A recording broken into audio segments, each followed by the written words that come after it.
Now let us start about writing the pseudocode for the BST deletion. For these three cases, now we have starting to write the pseudocode.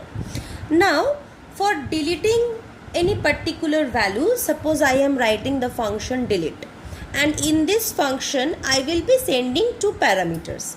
The first parameter is the value of the node or the particular item which we want to delete, and the second parameter is we need to send the tree. Now in order to send the tree, we send the root of the tree. Since we know that from root all other nodes of the tree are easily reachable or easily accessible. So we write a function delete, and in that function we pass two parameters. The first parameter is the value of the node we want to delete, and the second parameter is the tree, and by entire tree we pass the root of the tree. And what does this function is going to return? After performing any deletion, we will return the deleted item, that is this item has been deleted. We generally do that. So this function is going to return the node which has been deleted or which we want to delete from the entire tree. So the return would be the node, right? The return would be a node which we want to delete from the tree. There is I forgot of leaving the space, so a little gapping is not there, but there will be a node, then gap, then delete function. So the first step is we will try to search for the node where the value we want to delete can be found. Now we can do this by performing the search pseudocode or the search operation which we studied earlier. So we have written this line node x equal to search function and with these two values. Now what does this line do? This line searches for the value we want to delete in our entire tree, and after doing that it returns the value to the node x. If it has been able to search for the value at any particular node, that node's value is returned to the node x. And if in the process it doesn't find anything or it doesn't find any value which we are searching for, we will simply return null. Now suppose we doesn't find the value, that is the value we are searching for in the entire tree, the value doesn't exist. So we will simply return null, and by null we mean that that value was not there, right? So if x is equal to null, it means that we have not found the value in our tree, the value which we are trying to delete, and thus since we have not found in the value which we are wanting to delete, so deletion operation won't take place. If suppose I want to delete a particular item, suppose the value 7, and in the example we solved 7 is not present only in the tree, then deletion would not occur. So if this function returns null, so x will store the value null, and if x stores the value null, it means that the value which we wanted to delete was not found in the entire tree, and so deletion was not there, and so we simply return null. So the code would be if x is equal to null, then it means that we didn't found the value, so the value not found, and we will simply return null. Now when I will try to execute this code, if my code reaches here and the condition is true, it will return null, that is the item we want to search or delete from our tree, that item is not present in the tree and deletion won't occur. But if that item is present in the tree, then this condition won't be true, right? So this part of the code, it won't execute. So from this step directly it will bypass this entire part and it will simply come to the next part, right? Now in the next part the possibility is the node is there, right?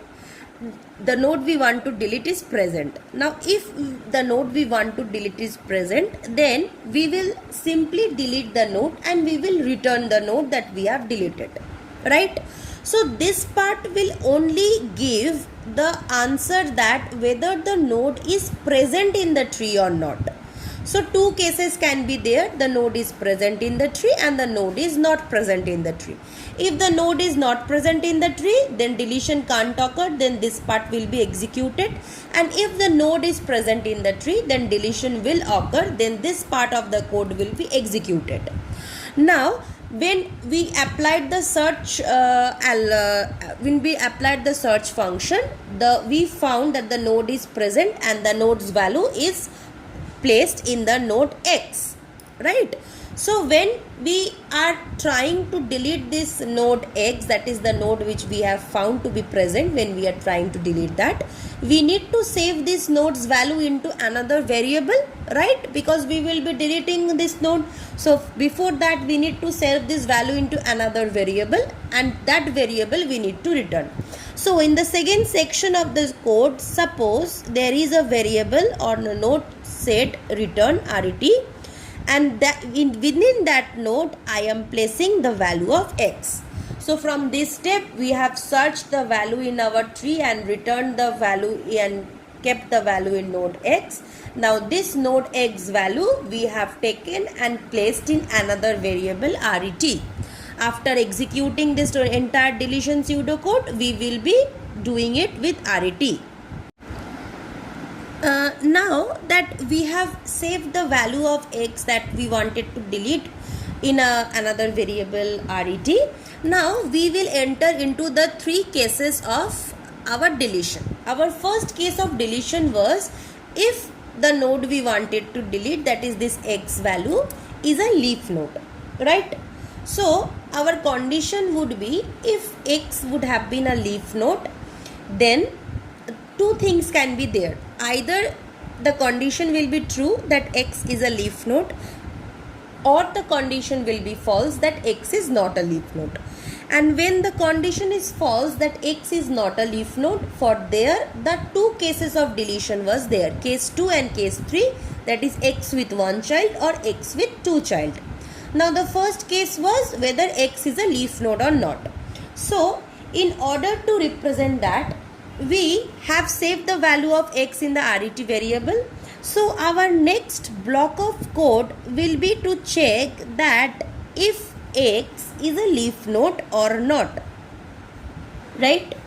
So suppose we are using the function isLeaf and we are sending, in this function we are sending X in the tree, and whenever we write the term tree, we write the term root. We do not write the tree, we send the value of the root node, and it means that the root node represents the entire tree. So first we check what? We check that whether X is a leaf node of this root node or of this tree. Two answers can be there. Either the answer can be an yes or the answer can be a no.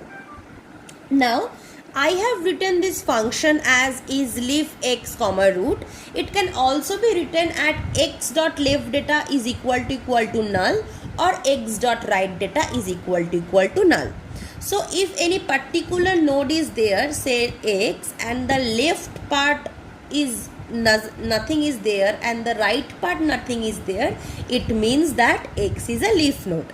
Because if X is not a leaf node, then in either the right or the left at least one child will be there. So if the left part of X is null and the right part of X is also null, it means that X is a leaf child. Either you can write like this with more blocks of code, or you can simply use this function to indicate that whether X is a leaf node of this tree or of this tree which start at this root node.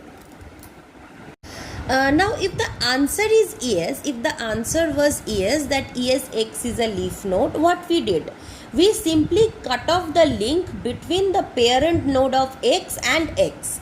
So when X was a leaf node, we simply cut off the link between the leaf node and its parent, right? So in order to cut off the link, we first need to get the parent node. Then only we can cut off the link between the parent node and the leaf node. So in order to get the parent of the node X, suppose we are using the function get parent of the node X from this entire tree, and whatever parent we are getting, we are saving it, or we are placing the value in another variable named p. Once we get the parent of x in the from p, we need to cut off the link between p and x. Now before going to cut off between the link between p and x, we need to know whether x is the left child of p or x is the right child of p. If x was the left child of p, we will cut off the left link, and if x was the right child of p, we would cut off the right link. So the next block of code will be to understand that if p dot left data is equal to x dot data, it means that x is the left child of p, then we will cut off the link between p and x, that is p left pointer we will set as null, right?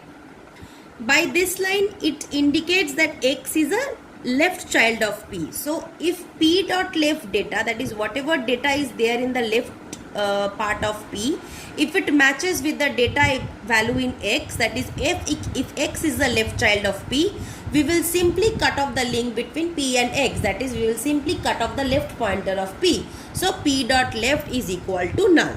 So we will break off the link.